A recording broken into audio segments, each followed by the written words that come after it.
flipping through the newspapers, switching through multiple news channels, exploring different websites and online mediums for relevant news? Keeping up to date with important news is not only time-consuming but also requires meticulous upkeep of notes for thorough revision. With a limited period in hand and abundant resources to study from, do not let current affairs come in the way of your prelims success. Join the PT 365 program by Vision IAS and advance in your preparation for current affairs. Starting on 9th January at 5 p.m., this 20-day course offers comprehensive coverage of 1 year of current affairs in 60 hours. Join for improved knowledge with complete coverage of The Hindu, Indian Express, PIB, Economic Times, Yojana, Economic Survey, etc. Doubt-clearing sessions and mentoring for thorough knowledge. Access to Sandhan personalized test with 25,000 plus questions. Access to live and online classes for flexibility in timing. It's time to devote your energy to smart learning and not running. Enroll today and excel in UPSC prelims with a strong command of current affairs. Hello and welcome to this edition of News Today. Without delay, let's have a look at the headlines first. Wildfires blaze across Los Angeles, California. India's first robotic system performs telesurgeries. INTERPOL publishes its first ever silver notice targeting criminal assets. India's poverty rate falls below 5% in 2024. Extreme poverty nearly eradicated, says SBI Report. National River Traffic and Navigation System launched. The first news today comes from Los Angeles, California, where wildfires continue to rage across the region, causing widespread devastation.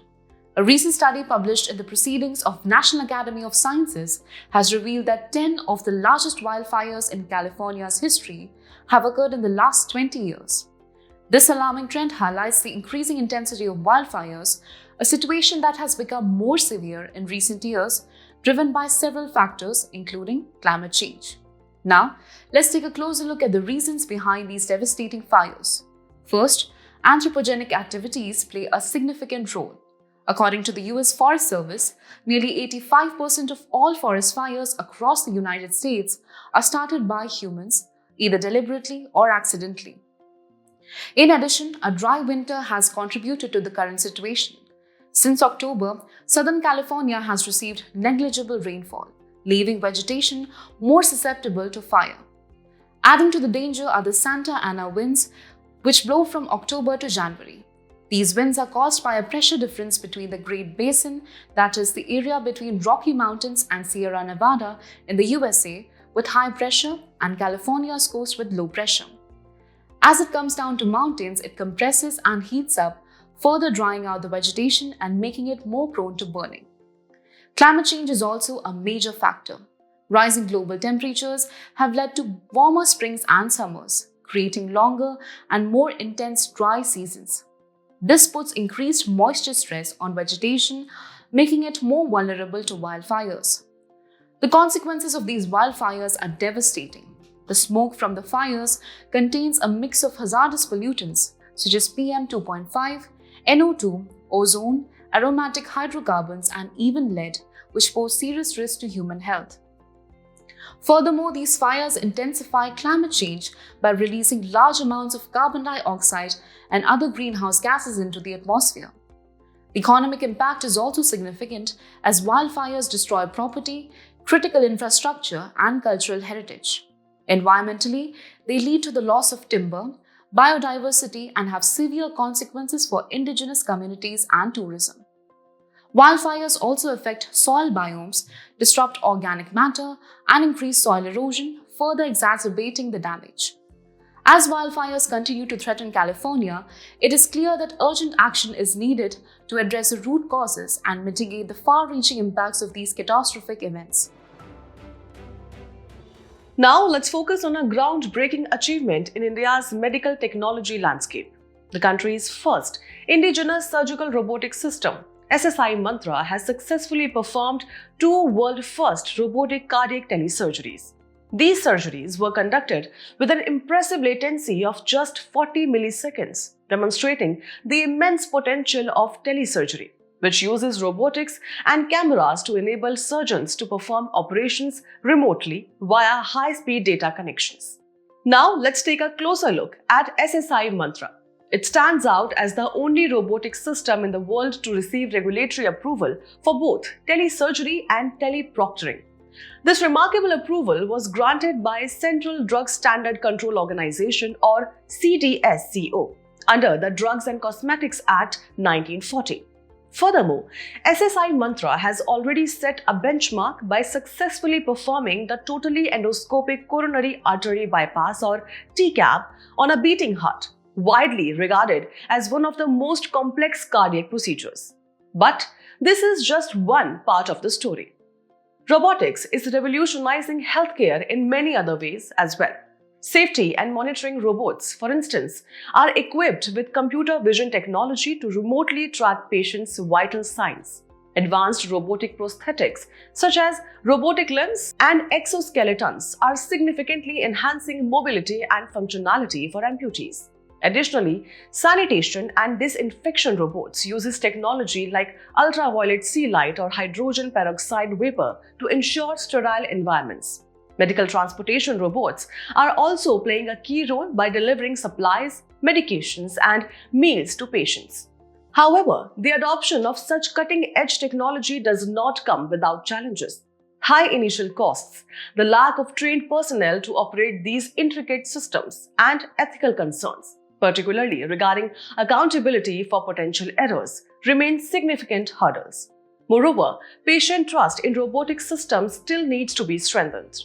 Recognizing these challenges, India has taken proactive steps to integrate robotics into healthcare. The National Health Policy 2017 underscores the critical role of technology in healthcare delivery. Furthermore, the Draft National Strategy on Robotics 2023 highlights the need to promote robotics in healthcare and proposes the creation of a Robotics Innovation Unit or RIU. Initiatives like the Artificial Intelligence and Robotics Technology Park or ART Park at IISc, Bengaluru, further underline the country's commitment to advancing this field.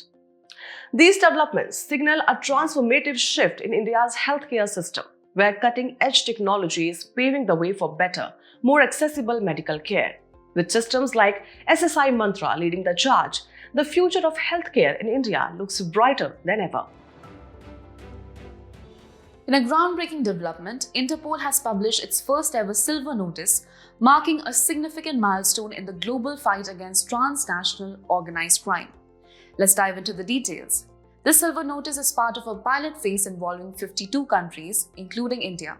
It is aimed at targeting criminal assets and strengthening international efforts against crime syndicates operating across borders. Now, what exactly is the silver notice? It is the newest addition to Interpol's suite of color-coded notices.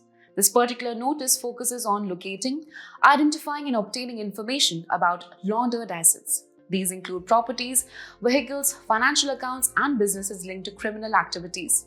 Importantly, the silver notice will assist member countries in requesting information on assets linked to a person's criminal activities such as fraud, corruption, drug trafficking, environmental crime, etc. To provide some context, let's look at Interpol notices. These are international requests for cooperation or alerts, enabling police in member countries to share critical crime-related information. Interpol currently has 8 types of notices, in addition to the Interpol UNSC Special Notice. The red notice is issued for wanted persons, while the yellow notice helps locate missing persons. The blue notice seeks additional information about individuals or events, and the black notice pertains to unidentified bodies. The green notice is used for warnings and intelligence, whereas the orange notice alerts about imminent threats. The purple notice focuses on criminal modus operandi. The recently introduced silver notice assists in the identification and tracing of criminal assets. Additionally, the Interpol UN Security Council Special Notice targets entities and individuals subjected to UNSC sanctions. These notices play a crucial role in enhancing international law enforcement collaboration. These are issued by the General Secretariat and can be requested by various entities including a member country's Interpol National Central Bureau, International Criminal Tribunals, and the International Criminal Court for cases involving genocides, war crimes, and crimes against humanity, and the United Nations specifically for implementing Security Council sanctions. A quick word on International Criminal Police Organization or Interpol itself. This organization was founded in 1923 as the International Criminal Police Commission or ICPC during the Second International Criminal Police Congress in Vienna, Austria. It remains the only organization with the mandate and technical infrastructure to share police information globally. India joined Interpol in 1949 with the CBI designated as the National Central Bureau of India for ICPO Interpol. Moving on, India has achieved a significant milestone with its poverty rate falling below 5% in 2024, and extreme poverty has been nearly eradicated as highlighted in the SBI Report. This progress is supported by data from the government's Consumption Expenditure Survey, which provides a strong basis for these findings. Notably, these estimates are based on inflation-adjusted poverty lines calculated using the methodology developed by the Suresh Tendulkar Committee in 2011-12. To begin with, rural poverty has witnessed a substantial decline, dropping to 4.86% in financial year 24 from 7.2% in financial year 23 and a staggering 25.7% in financial year 12. Similarly, urban poverty has also shown a remarkable improvement, reducing to 4.09% in financial year 24 from 4.6% in financial year 23 and 13.7% in financial year 12. This improvement can largely be attributed to higher consumption growth among the bottom 5% of the population, which has caused an upward shift in the poverty line. The poverty line, as defined, is the minimum expenditure or income required to purchase a basket of goods and services necessary to satisfy basic human needs, and individuals earning below these thresholds are classified as poor. Moving further, it is essential to understand how poverty estimates in India have evolved over time. Initially, the Lakadwala Committee in 1993 proposed calculating poverty based on consumption expenditure related to calorie intake. However, this approach was revised by the Tendulkar Committee in 2009, which shifted away from calorie-based poverty lines and introduced a uniform all-India urban poverty line basket. Subsequently, the Rangarajan Committee in 2014 reinstated separate rural and urban poverty lines while also providing state-specific estimates, ensuring a more nuanced understanding of poverty across regions. Let's compare the poverty line thresholds for rural and urban areas as defined by three different committees: Alag Lakadwala, Tendulkar and Rangarajan at 2011-12 prices. Under the Alag Lakadwala methodology, the rural poverty line was set at 651 rupees, while the urban poverty line was significantly higher at 931 rupees. Moving to the Tendulkar Committee's recommendations, the rural poverty line increased to 816 rupees and the urban poverty line rose to 1000 rupees. Finally, the Rangarajan Committee introduced the highest thresholds, setting the rural poverty line at 972 rupees and the urban poverty line at 1407 rupees. This progression highlights the evolution in defining poverty lines in India, with a clear distinction between rural and urban thresholds, reflecting differences in cost of living and consumption patterns. In addition to these methodological advancements, government initiatives have played a crucial role in poverty reduction. For instance, programs aimed at providing affordable healthcare such as Ayushman Bharat Yojana and Pradhan Mantri Bharatiya Jan Aushadhi Pariyojana have improved access to essential health services. Furthermore, social security schemes like Pradhan Mantri Matru Vandana Yojana and Pradhan Mantri Garib Kalyan Yojana have empowered vulnerable populations. Alongside these, financial inclusion initiatives such as PM Jan Dhan Yojana and PM Ujjwala Yojana have brought banking services and clean energy to millions. Moreover, employment and skill development programs including Manrega and PM Kaushal Vikas Yojana have created job opportunities and enhanced skill sets among the workforce. Thus, through a combination of targeted welfare programs, sustained economic growth, and evolving poverty estimation methods, India has made remarkable strides in reducing poverty and improving the quality of life for its citizens.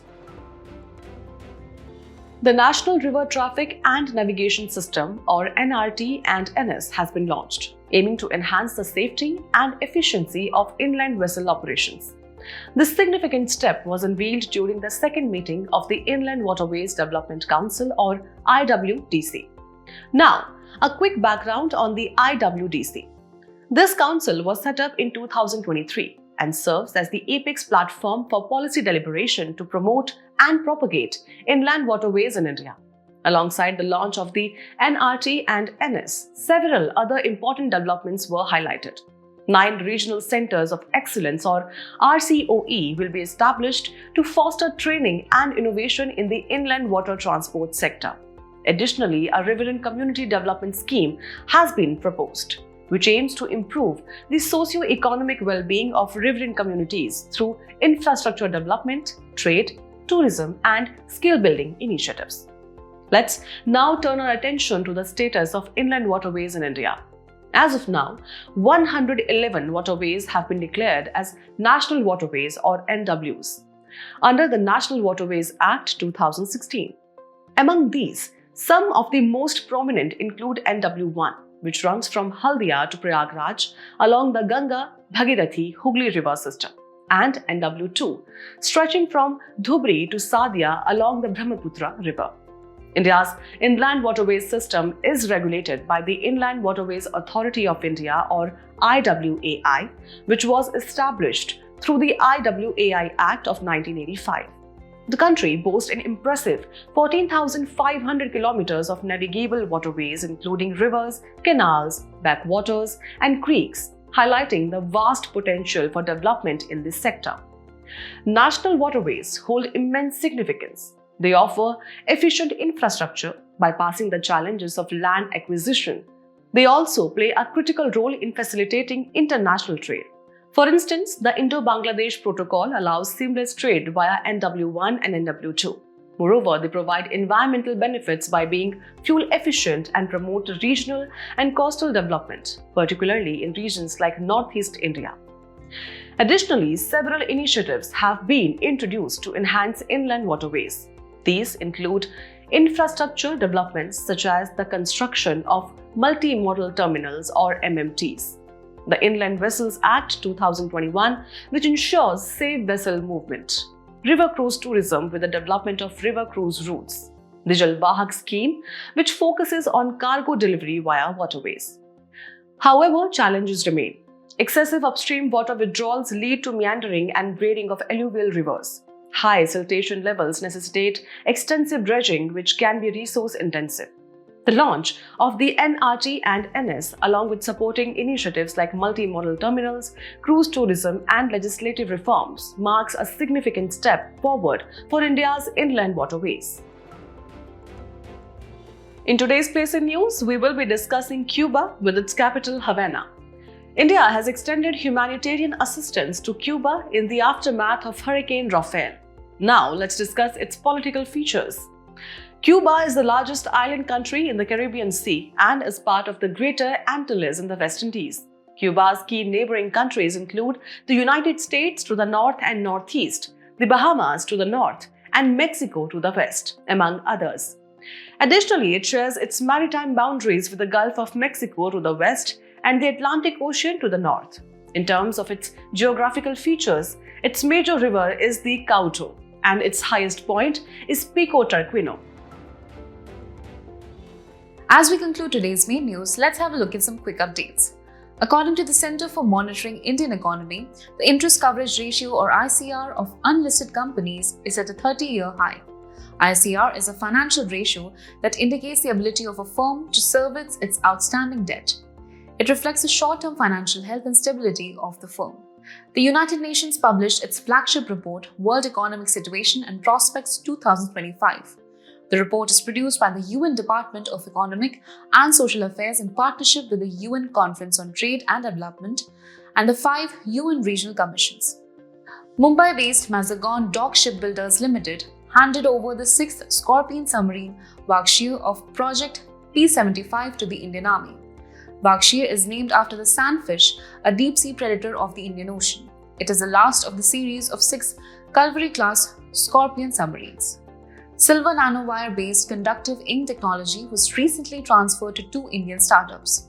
Conductive ink is a paint that contains silver or carbon particles, making it electrically conductive. Unlike traditional circuits with copper wires, this ink allows circuits to be drawn directly onto surfaces.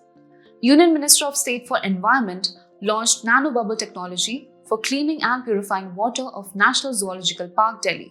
Nanobubbles are 70 to 120 nanometers in size, 2,500 times smaller than a single grain of salt. Nanobubbles have a strong negative surface charge that prevents them from coalescing. Physicists at Durham University, UK have discovered over 44 previously unknown stars located behind a cluster of galaxies using gravitational lensing or GL. GL occurs when massive objects distort and magnify light from objects behind them, acting as cosmic telescopes and making distant galaxies appear brighter. Archaeologists have discovered a mud brick stadium with precise engineering and a marketplace from mature Harappan phase at Rakhigadi. The stadium exhibits a seating arena with an incline suitable for perfect viewing, highlighting the sporting culture. Rakhigadi is one of the largest and oldest known Harappan sites. Before we sign off, let's challenge your understanding in today's installment of Test Your Learning.